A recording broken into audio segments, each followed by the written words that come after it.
Hello all, welcome. We'll just give it a few seconds while folks trickle on in and then we'll get things rolling.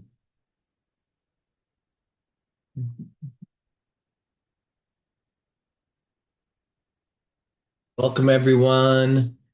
Let's give it another couple seconds here and then we'll get things going. Thank you so much for joining for today.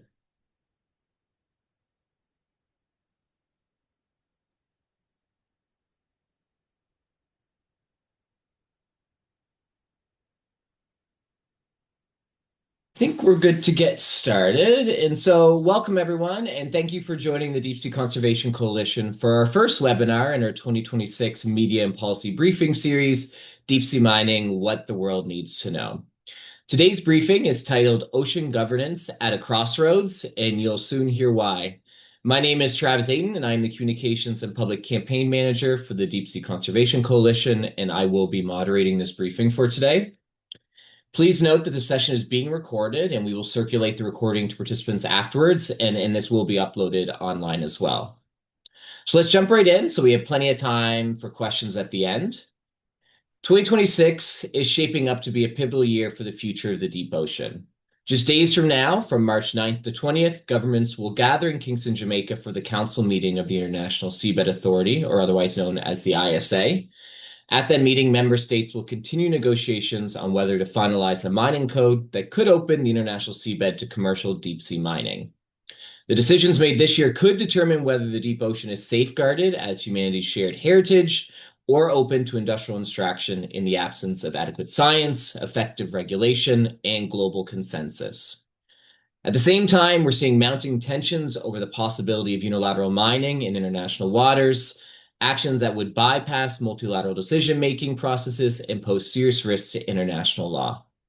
And all of this is unfolding as the new High Seas Treaty, otherwise known as the BBNJ Agreement, begins to reshape expectations around precaution, biodiversity protection, and equity in areas beyond national jurisdiction.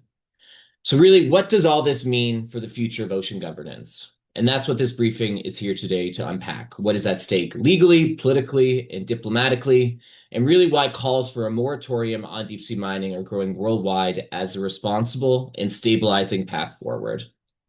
So specifically in this briefing, today we will cover the threat of unilateral mining, what it means for international law, the risk it poses to multilateralism, and if or how governments are responding, and deep sea mining and the new High Seas Treaty, why mining is incompatible with the objectives of the new agreement. We'll also touch on what to expect at the March ISA Council meeting, including the current status of mining negotiations, concerns around institutional neutrality, and the key decisions facing governments there. And finally, we'll explore why a moratorium is not only precautionary, but necessary to maintain credibility, stability, and equity in global ocean governance. And so for today's panel, we are joined by three excellent speakers. So first we'll hear from Samantha Robb, who's a senior associate with Ocean Visions Legal, who will examine the legal dimensions of unilateral mining and the implications for international law and governance. Second, we'll hear from David Willema, Africa lead at the Deep Sea Conservation Coalition, who will speak to the relationship between BB&J and DSM and ultimately why a moratorium is needed to be in harmony with the new agreement. And third, we'll hear from Emma Wilson, policy lead at the Deep Sea Conservation Coalition, who will provide an overview of the state of the mining code negotiations and what to watch for at the upcoming ISA Council meeting. So we'll hear brief presentations from each speaker, and then we'll open the floor to questions. Please feel free to use the Q&A portion as your questions arise, so just put them on in there and we'll get to them at the end. And so with that, I'll hand it over to Sam to begin. Thanks, Travis. Tell me when you can see my screen. There, I think there we go. We can see it. Thank you. Okay, great. Okay, I'm going to jump right in. So I thought it'd be useful to start with a very brief recap of how this threat of unilateral deep seabed mining outside of the ISA regime actually arose.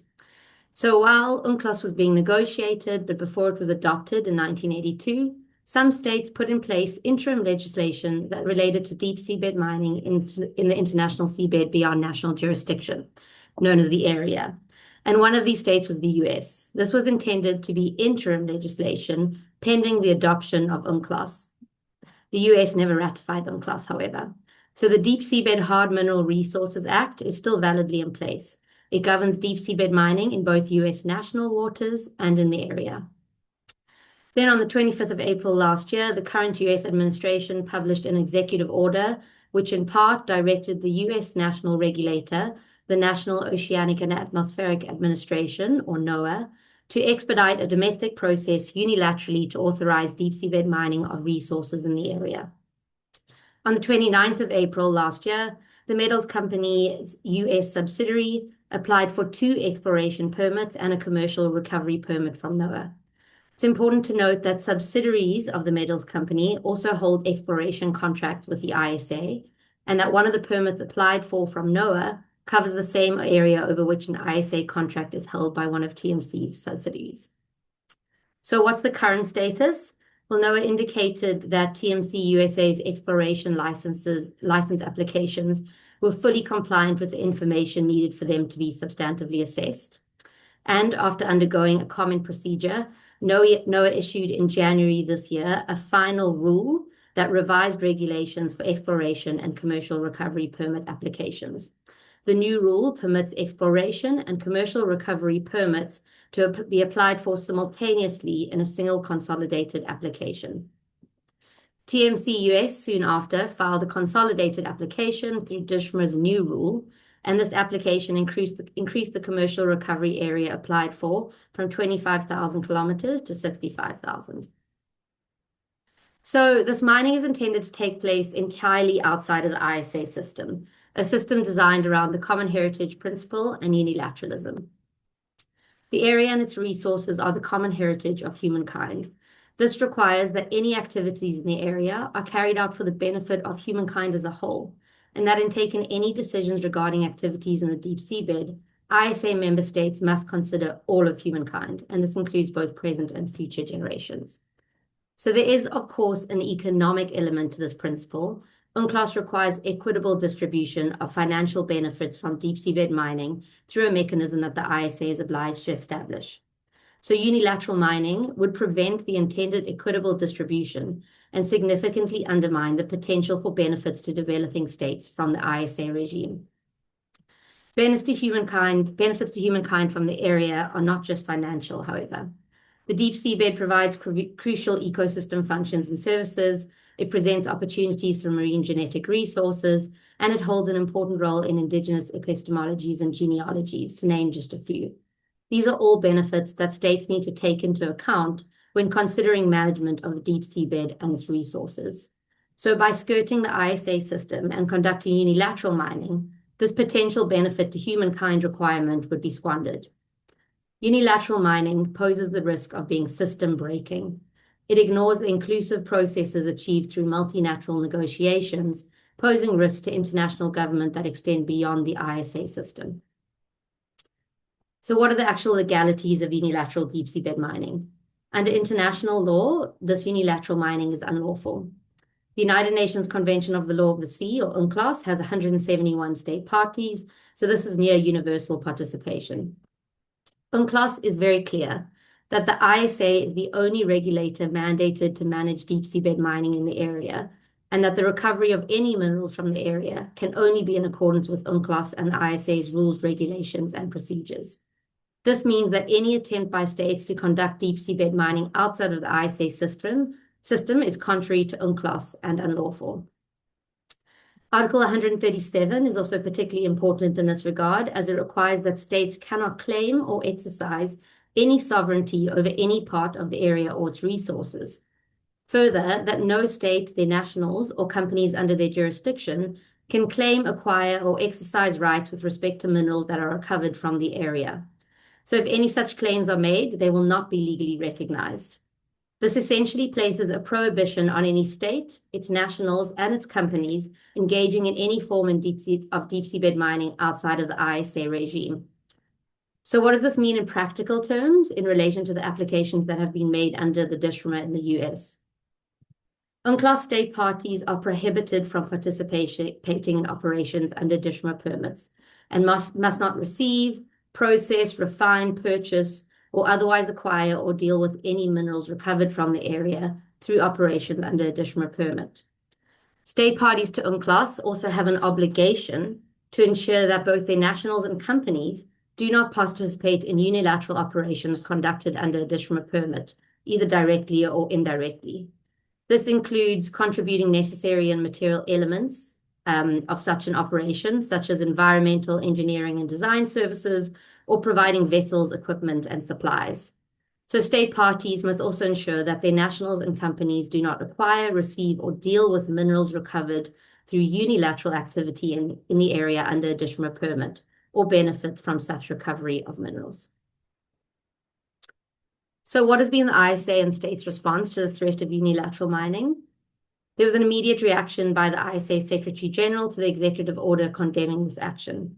Her statement indicated that the prohibition not to conduct deep seabed mining in the area outside of the ISA regime is binding on all states, not just on UNCLOS state parties.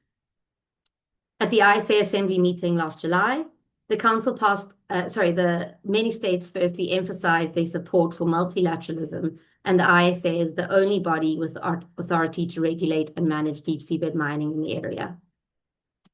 At the same meeting, but at the council meeting, the council passed a formal decision that directed the ISA Secretary General to obtain information from contractors at risk of non-compliance with their contractual obligations under ISA exploration contracts.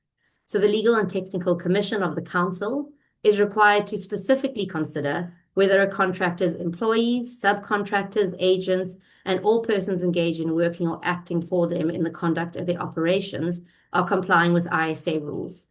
The Legal and Technical Commission was required to report back the findings from this inquiry to the Council at the March meeting coming up in a week, but I believe this report is now scheduled for July. So what are the solutions to prevent unilateral deep seabed mining? The inquiry by the ISA is a good first step. It's crucial for the ISA to assess whether there had been any contractor non-compliance and to take appropriate action if there is evidence of non-compliance. The ISA should also consider whether ISA sponsoring states are unlawfully involved in any unilateral deep seabed mining. Secondly, states can actually take action nationally. Earlier, I discussed Article 137 and the obligation on states to ensure that their nationals and companies are not engaged in unilateral mining. So states should actually implement domestic legislation or take administrative action that gives effect to this Article 137 UNCLOS obligation. This would enable states to hold their nationals and corporations accountable if they attempted to engage in unilateral deep seabed mining operations, or if they acquired or deal with minerals that are extracted from the area outside of the ISA system. Failure to implement these international obligations in national laws reduces their deterrent value against private actors and may result in actually shifting legal accountability towards states rather than to the private sector actors directly responsible. So for some states, this could involve amending their current national deep seabed mining legislation, or it could require drafting new legislation. It's really important to emphasize here that this is a binding obligation on UNCLOS state parties. And so by failing to have implemented domestic legislation, states are actually failing to meet their UNCLOS obligations. And lastly, and very importantly, states could implement a moratorium or precautionary pause on deep seabed mining. This would be implemented as a formal decision of the ISA. Implementing a moratorium would provide legal certainty in the face of the threat of unilateral deep seabed mining. It would establish a clear position that UNCLOS member states will not be approving DSM applications for activities in the area until the international regulatory framework is robust, effective, and completed. This would also signal that states are taking collective action behind a clear, evidence-based position and specifically adopting the legally required precautionary approach in the face of scientific uncertainty and risk of significant harm to the marine environment. Deep seabed mining should not take place unless it results to the benefit of humankind as a whole, as I mentioned earlier. So adopting a precautionary pause until that result can be realized amounts to states taking their obligations seriously under the common heritage principle. Lastly, with the moratorium being implemented by 171 UNCLOS member states, and coupled with these states actually implementing the prohibition domestically on the nationals or companies from engaging in unilateral deep seabed mining, it would be difficult for unilateral deep seabed mining operations to be commercially viable. This is because companies with the requisite knowledge and machinery are not all located in non-UNCLOS member states. So implementing a moratorium would thus practically impact the operational and commercial feasibility for unilateral mining. Thanks. Well, thank you so much, Sam, for that great overview presentation. I think it shows the severity of the issue and really how, on one hand, we have unilateral mining putting a lot of pressure and threatens global ocean governance. And then on the other hand, and now we're going to move to David, we have this new High Seas Treaty or BBNJ agreement that has entered into force recently. And so, David, I'm going to hand it over to you to kind of explain what this new agreement means and how deep sea mining comes into play there. So over to you. Thanks, Travis, and thanks, Sam, as well, for laying the ground, making my job a bit easier. So we started this year on a celebratory note with the BBNJ Treaty, otherwise known as the High Seas Treaty, coming into force on January 17th, right? And so then that begs the question, because we're speaking about the same area in two parallel regimes, what does deep sea mining mean for the implementation of the BBNJ agreement, which will be the focus of my discussion today. And from the onset, I think it's important for me to state that deep sea mining being given the green light at present moment would undermine the historic BBNJ agreement and the principles that it stands for. And therefore, I think from the onset, a moratorium, as Sam spoke about, is not only prudent, but it is a legal and equity imperative to protect the common heritage of humankind. The principle that the ISA and ocean governance and the ABNJ was developed on. And so we have this agreement now. What is the relationship between the BBNJ and the ISA? We know that now that it's in force simultaneously at the ISA negotiations for the mining code to launch deep sea mining are underway. And if you've seen the news, there is pressure to finalize this as early as this year. Are we there yet? The simple answer is no. And we'll get through that as we go on throughout all the presentations. And so Article 8 of the BBNJ agreement explicitly requires states parties to promote coherence and cooperation with other bodies, including the ISA, to achieve the objectives of the BBNJ agreement. And so what this means then would be that states need to align ISA decisions with the objectives of the BBNJ agreement. And then ISA decisions, on the other hand, should not undermine the objectives of the agreement, right? And importantly, and which is something that is often neglected, that transparency and coordination are mandatory and not just optional in this case. And so based on that, it would be a very obvious thing to me that deep sea mining cannot be treated as sort of a discrete industrial activity, because its impacts will propagate across the high seas and coastal zones as well, that will jeopardize food webs, carbon sequestration, and so on and so forth. And these impacts will then jeopardize or cut the objectives of the BBNJ agreement before we even actualize its benefits. And so we've got these two regimes at work. And the first thing I think that is really important to touch upon is the issue of marine genetic resources, right? Where the two are going almost in different directions, right? So under BBNJ, we know that the agreement establishes rules for fair and equitable benefit sharing from marine genetic resources. And it also creates an access and benefit sharing committee to oversee all these issues. And then it explicitly as well prioritizes developing countries, seeds, and less developed countries, with the promise that NGOs could, for example, unlock the next medical breakthrough. And that's not for me to speak about today, but the issue there is that these NGRs will be sort of derived from the very hotspots, such as hydrothermal vents, seamounts, and abyssal plains that DSM also targets. And there lies the contention, right, between the two.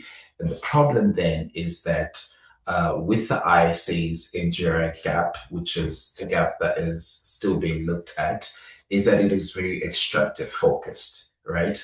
And so issues such as a common heritage fund are still pending, right? There are no safeguards that there will be independent research that is done, particularly by developing countries, that is decoupled from mining interests. And so this then results in a two-speed system where extractivist interests are going ahead to be operationalized quite quickly before we can look at or operationalize or give practical effect to equitable non-extractive benefits.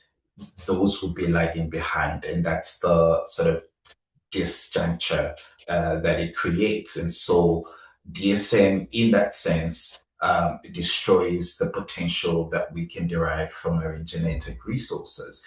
And also, it's important to note that the contracts on DSM, according to UNCLOS, are quite binding and permanent. To reverse them, they have to be, to revise them, they have to be done with the consent of the contractor. And this is whether damage has been done or not. And I don't have to tell you what that means in practice, right? And so deep sea mining in this sense would directly jeopardize the ecological foundations upon which the BBNJ agreement is founded upon. And in implementing the treaty itself, right, there are three outstanding issues or critical threats that DSM has to BBNJ implementation. The first one being environmental destruction versus conservation obligations under BBNJ. And the science is very clear on this, right?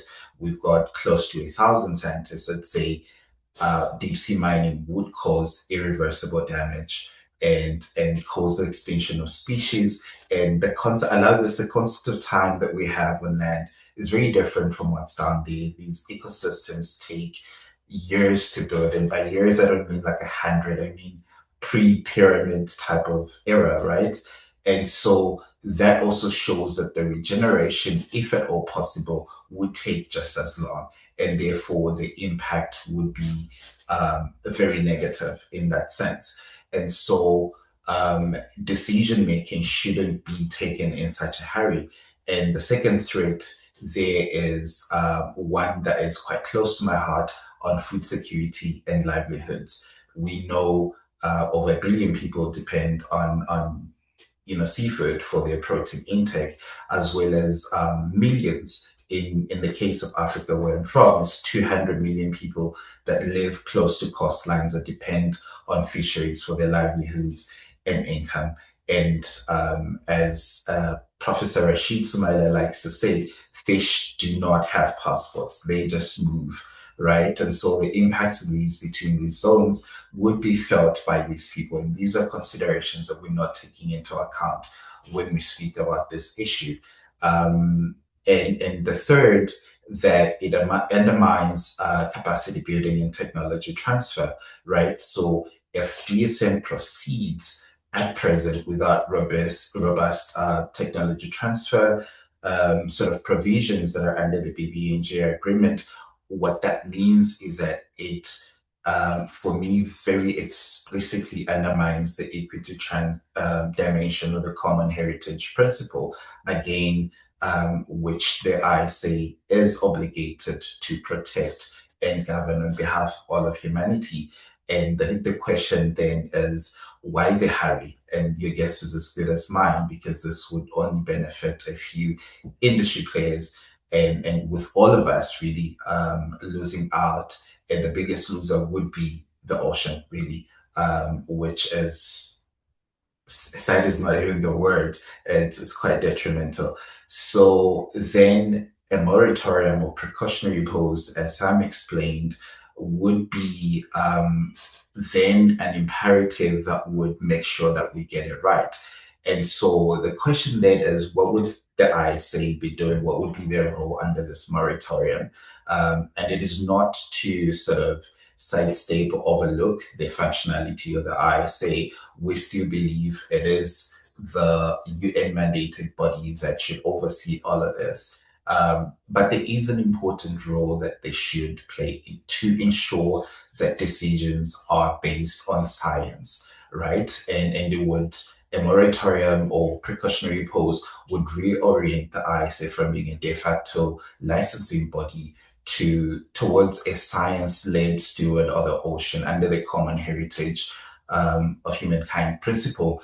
And so under this ISA 2.0 vision, one, the ISA would ensure that science-based decision making cuts across all the processes, right? And then secondly, and importantly as well, that the precautionary approach that Sam spoke to is also taken seriously and into consideration that there is institutional cooperation with BBNJ bodies, for example, in practice, because BBNJ just came into force, right? There's so many decisions that are yet to be decided on, the COP processes, all of that has to happen.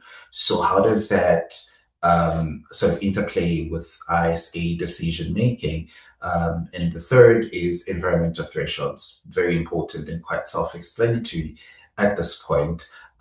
Equitable benefit sharing issues that are so contentious at the ISA are taken into consideration and finalized, and we're still very far from that process. There is a recent report by Greenpeace that speaks to some of these issues, and it just shows us the results of that is that we're still very far from coming into harmony between with the question of equitable benefit sharing under the ISA regime.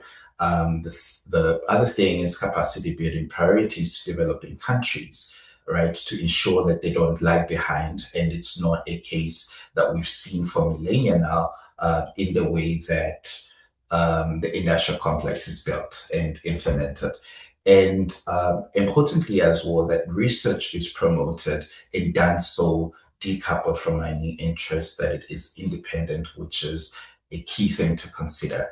And so a moratorium in that sense, under this vision, would give us time for science.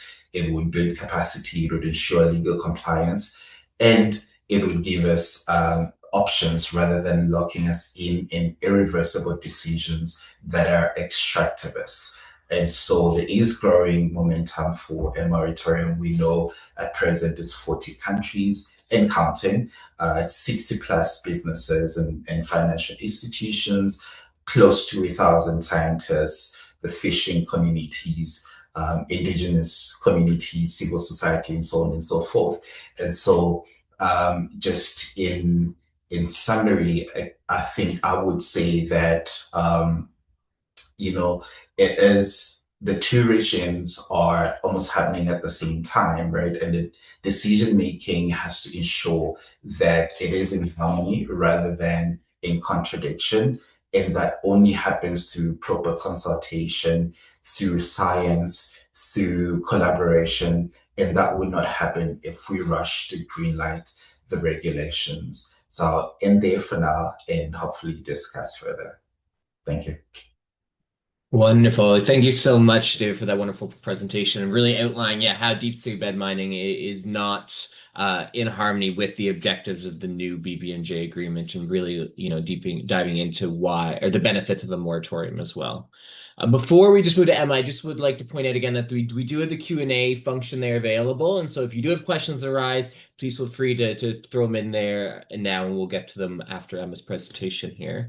And so now Emma is our third and final speaker, and Emma's going to touch on, so we have the unilateral mining happening, we have the new BB&J agreement, and then we have the ISA that is under pressure at the moment to adopt mining regulations, and then there's also a big push for a moratorium as well. And so they are meeting next week. And so Emma, I'm going to hand it over to you to discuss what folks can expect from that meeting.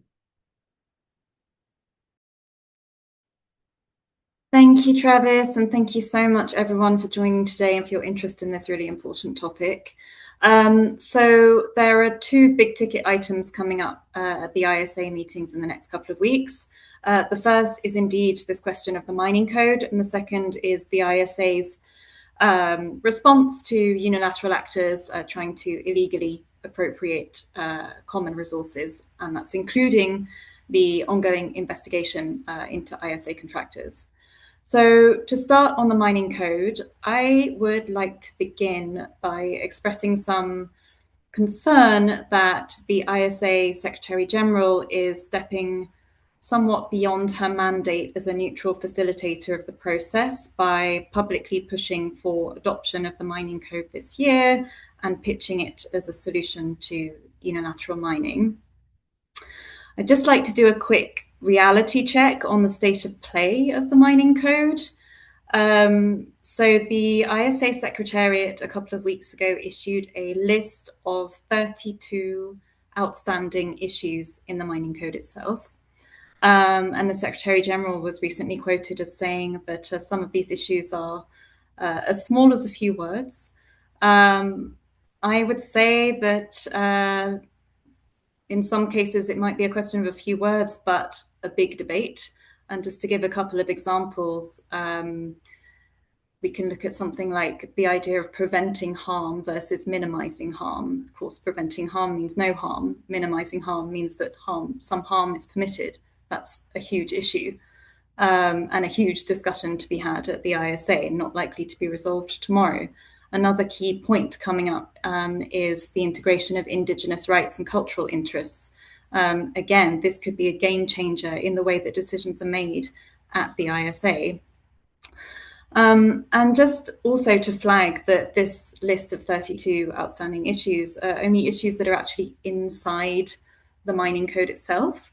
However, there are a multitude of other issues in other segments of the full regulatory framework, but beyond the code, that actually really can't be adopted or completed without first having resolved these other issues, notably relating to equity matters and this question of benefit sharing, and also scientific data to establish the environmental baseline. So the point is that all of these outstanding matters are inherently interrelated, and the framework as a whole is far larger than just the mining code. So this is why we and 40 governments are calling for a moratorium. I'd like also to take this opportunity to clarify a misrepresentation of the moratorium by the Secretary General, also in the New York Times article that was published on the 28th of February. A moratorium is not a ban. It does not mean that negotiations stop. It does not mean that science stops. On the contrary, a moratorium is a commonly used legal tool that allows time and space to pursue negotiation and scientific processes thoroughly, calmly, responsibly, and crucially, shielded from industry pressure.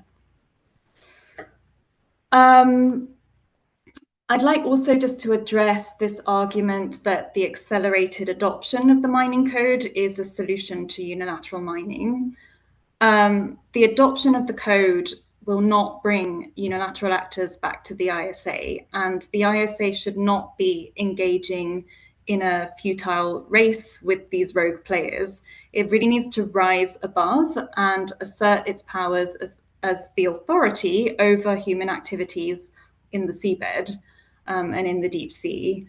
Now, the UN Convention on the Law of the Seas does anticipate this very situation. And as Sam was outlining earlier, It grants ISA member states the powers and, in fact, the obligation to essentially cut off unilateral actors' access to global investment, global business partnerships, and the global market. So if these measures are implemented, it could create major barriers to unilateral mining going ahead. Now, just to give an example of that, Allseas is the company that is providing the mining vessel to the metals company for their proposed unilateral mining venture. Allseas is a Dutch company headquartered in Switzerland. The Netherlands and Switzerland are both member states of the International Seabed Authority. That means that they have the power and the obligation to ensure that their national entity retracts from its partnership with TMC and any other unilateral actors as they are engaging in the illegal appropriation of common resources. So obviously this could be, a very powerful measure that could come from the ISA and its member states to confront this issue that we're currently facing with unilateral mining. A moratorium on deep sea mining would also be really important in terms of giving impetus to these measures. Now, just to come to one last point and a really important topic for this meeting, the investigation into ISA contractors at risk of violating their contracts and international law, with particular attention on the subsidiaries of the metals company that have contracts at the ISA, that is Nori and TOML. So we know that a first round of questions has been sent out to these contractors, and we know that there is an agenda item for the March meeting for discussion.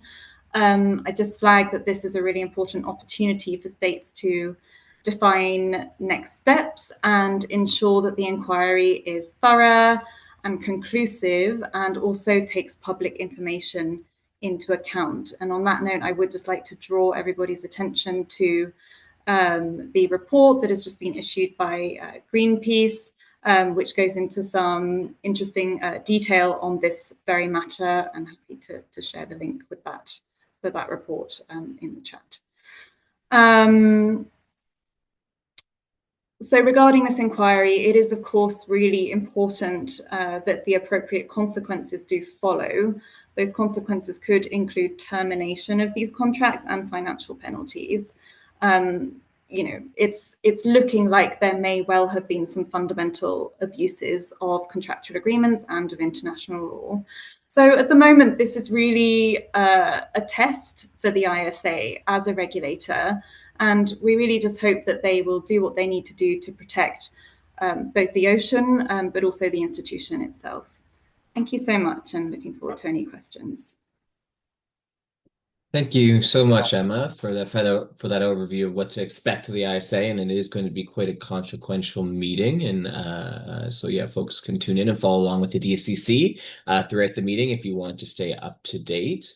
We are now going to move to the Q&A portion. So if you do have any questions, please do drop them into the Q&A, and we will try our best to answer them.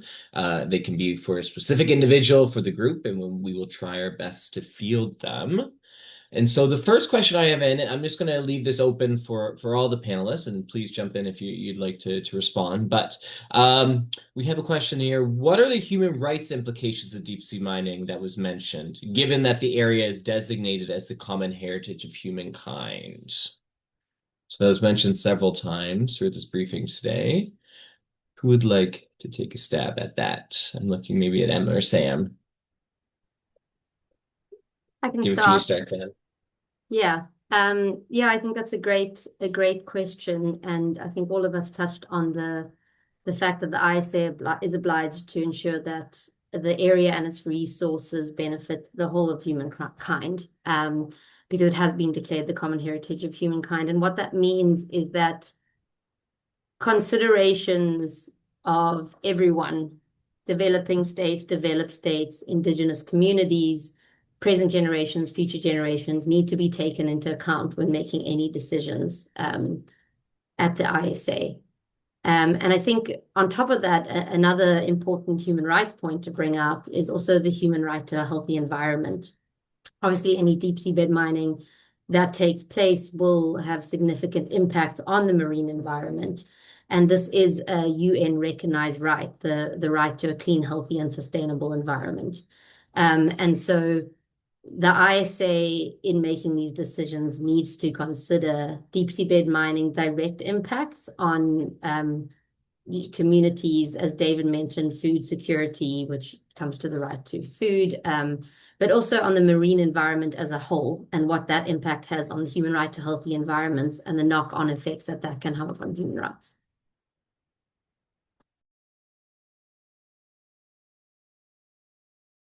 Thank you, Sam. Sorry, I had myself muted there. I think, yeah, as you mentioned as well, we've had human rights special rapporteurs come on out and write specific reports on this issue, and so we encourage folks to check those out as well.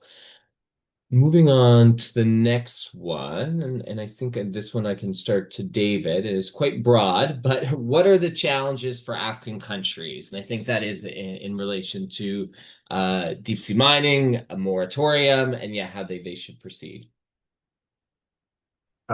Thanks. Interesting. So, I mean, I touched on the food security angle. There are many aspects to this, right? There's the food security angle. There's an economic perspective that's coming to the fore quite explicitly now, which is that again, it touches on the equitable benefit sharing issue, that the impact of deep sea mining, if it were to be green lighted, on terrestrial mining countries, most of which are in Africa. The ISA itself issued a report, I think that was 2020, 2021, somewhere there, and it identified 13 countries that will be most affected by that. And 8 of those are from Africa, right? That would be most affected by the oversaturation of these minerals in the market. And so that is a concern of the African group at the ISA that hasn't been addressed yet.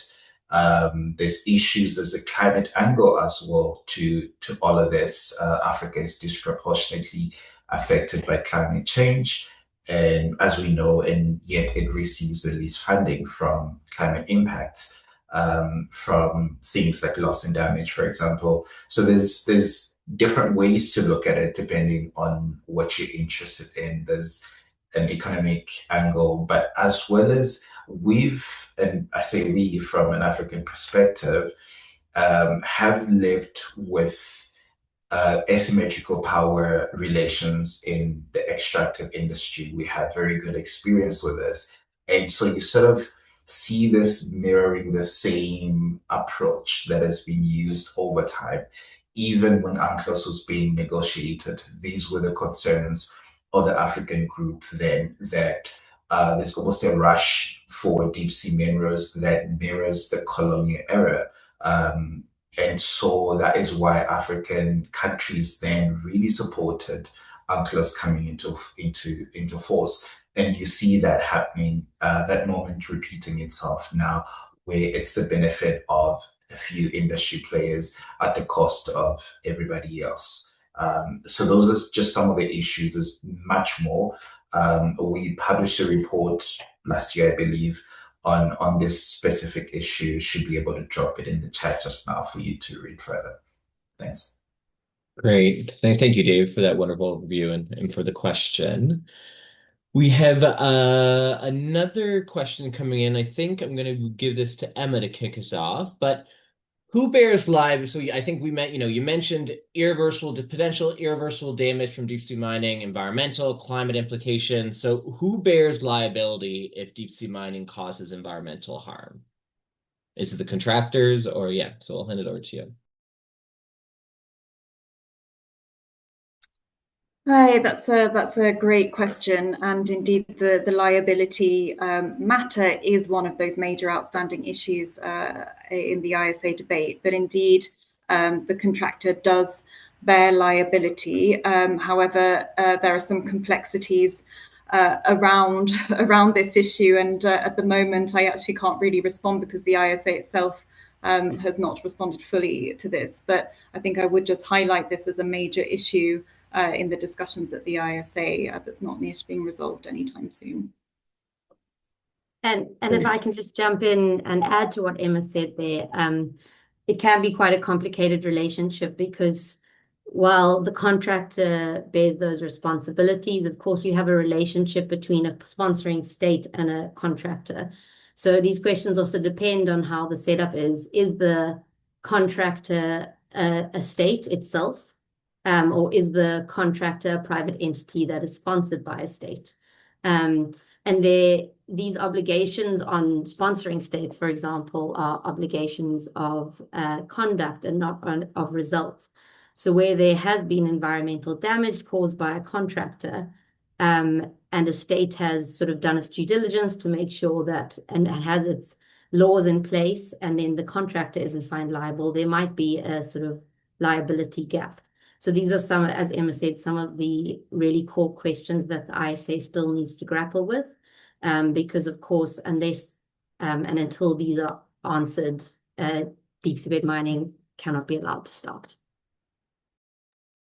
Great. Thank you both for that answer. And so I think there's another question here in the chat, and I think there's similar questions, so I'm going to try to frame them together, but it's looking and they're mentioning points that Emma and Sam both raised in your presentation and looking at national domestic implication of UNCLOS by member states. And so, what are the actions or what can happen looking at Netherlands or Switzerland or other key players in the value chain of DSM, and what obligations these states have. And so maybe I'll hand it over to you, Sam, and then we can go to Emma potentially. Thank you.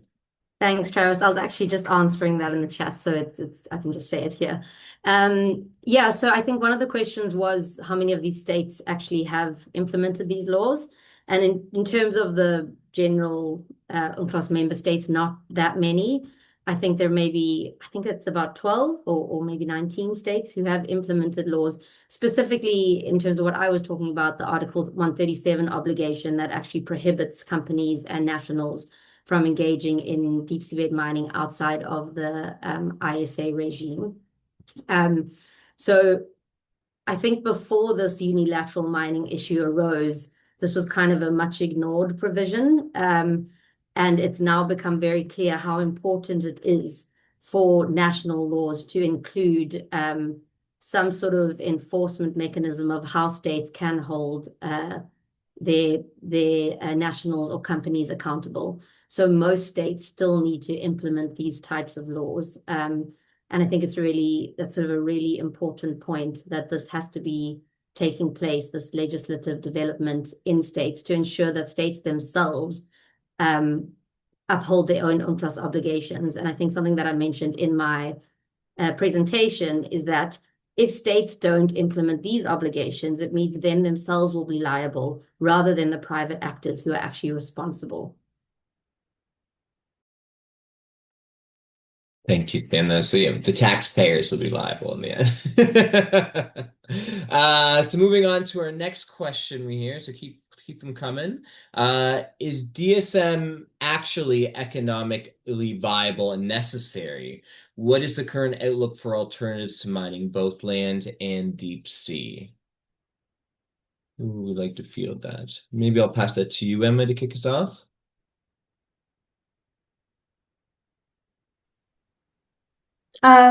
Yeah, so it's been really interesting to observe some of the emerging research around this over the past few years, and there is an increasing body of analysis that does suggest that deep sea mining is indeed not economically viable and not needed at this point in time. There's been a lot of work around looking at the ways in which electric vehicle battery technologies are changing. This was initially the main justification for deep sea mining, right? So providing the minerals that are required for the energy transition, electric vehicle batteries in particular. But we are seeing the major companies moving away from the kinds of technologies that use the minerals found in the deep sea and moving to different technologies that in fact do not. And I would point also to the fact that we are seeing that there are some of these minerals targeted in the deep sea that are actually already in surplus from land-based mining supplies, and already creating significant volatility on the market. So the short response to this question is that we're seeing more and more that there's some very strong academic economic research that's suggesting that no deep sea mining is indeed not required for these purposes. Thank you. Great. Thank you, Emma, for that one. And thank you for the question. Moving on. So there's one on BB&J. And so with COP1 happening this year, I see this as a key platform to embed some binding references to the ISA in the BB&J text. Has there been thinking around strategically leveraging that to build institutional and/or diplomatic bridges between the BB&J agreement and the ISA, especially around ensuring that DSM governance aligns with biodiversity protection, equitable benefit sharing, and the precautionary environmental standards you mentioned? And so is there work being done to bring BB&J and ISA together? Is there more that could be done?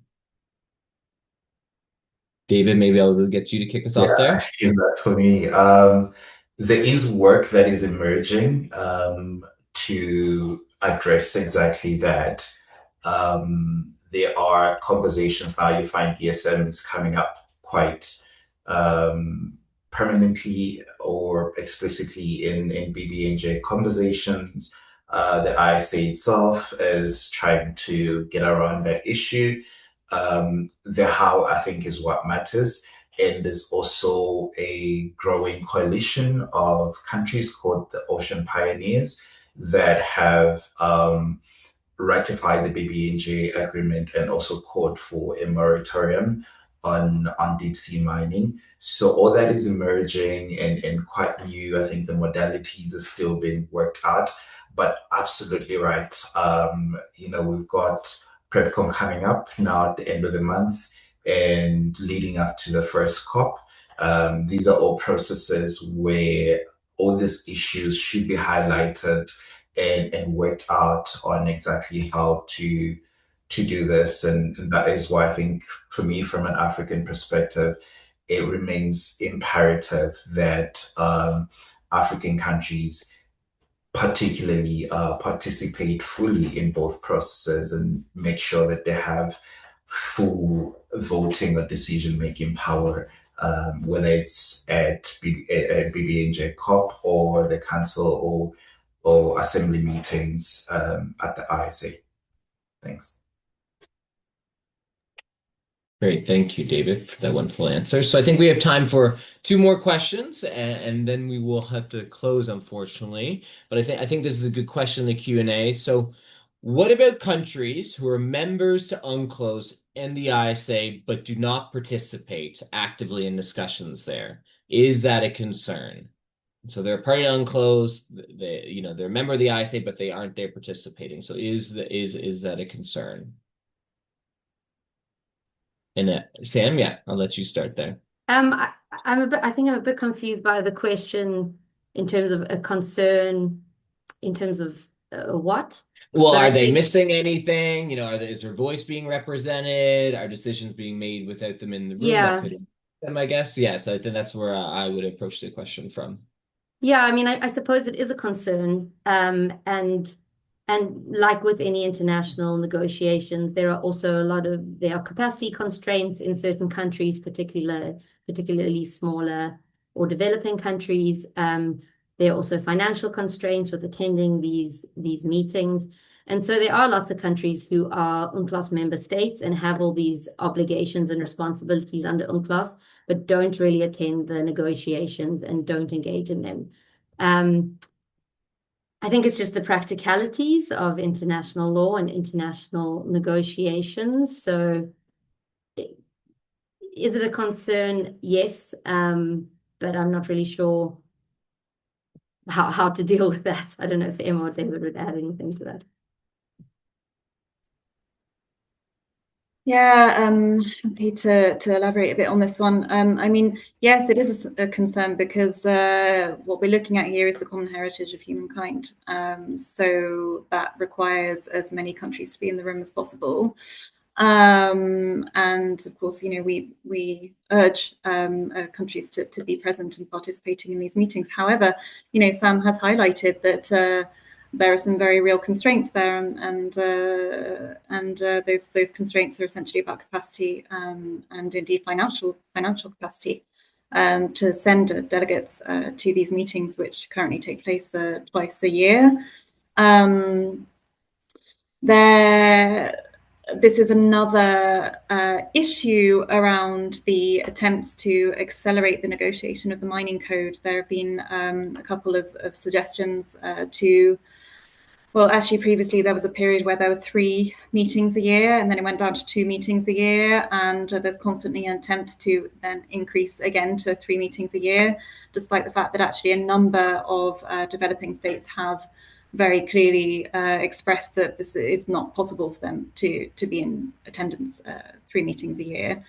But even though that for the time being has been put to one side and we're staying with 2 meetings a year, 2 meetings a year is still a huge burden for really quite a number of states participating in this process, and can be a barrier to others as well. I mean, we know of numerous states who cannot participate as actively as they would like to in these negotiations.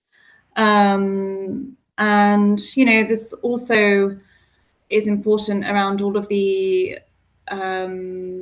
other work that is being set up alongside these in-person sessions, because we have seen over the last 2 years quite a frantic program of work around the negotiations, with lots of Zoom calls, lots of intersessional work.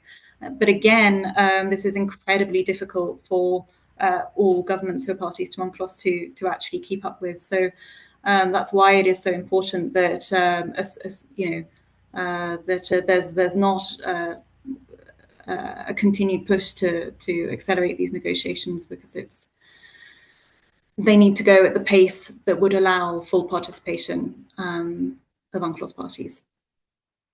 Thanks.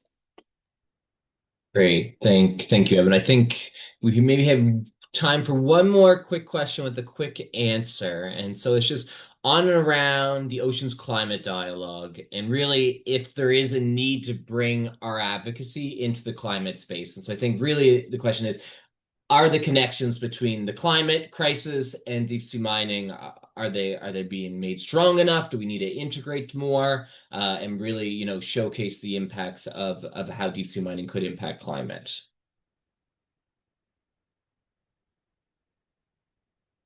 Provide a quick answer to that one. Emma, I'll give it to you.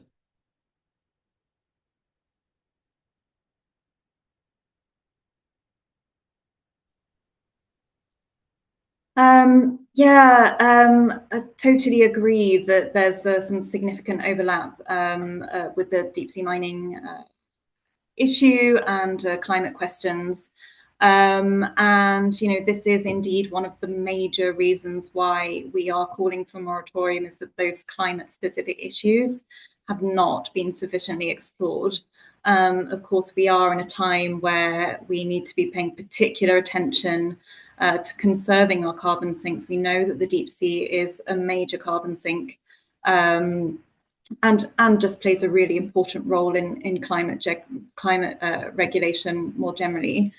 To date, there has been some scientific research into this that is coming up with some initial theories around ways in which deep sea mining could potentially affect the carbon cycle, for example, but there is not enough for informed decision making. So that is definitely in itself a clear reason to really bring together those two spaces, the climate question and the deep sea mining question. Thank you. It's a great point. Amazing. Thank you, Emma. And so thank you all very much for joining us today. We really hope this briefing has helped clarify really what's at stake in the coming weeks, and why this moment is so consequential for the future of ocean governance. And so just before we close, we had prepared a press kit for this March ISA Council meeting, including relevant background materials, spokesperson contacts, previous briefings, and relevant releases. And we'll continue to update this press kit throughout the meeting. And you can also find more info about the 2026 Media and Policy Briefing Series on the Deep Sea Conservation Coalition's website. And my colleague Elena has posted links to both of those in the chat there to find out more information. And of course, if you have any follow-up questions or would like to arrange interviews with any of today's speakers, please do not hesitate to reach out and we will gladly help facilitate that. And so thank you again for your time. Thank you to our wonderful panelists for your great presentations and for answering questions today. And yeah, we look forward to continuing this conversation in the weeks ahead. So thanks all for joining. Bye.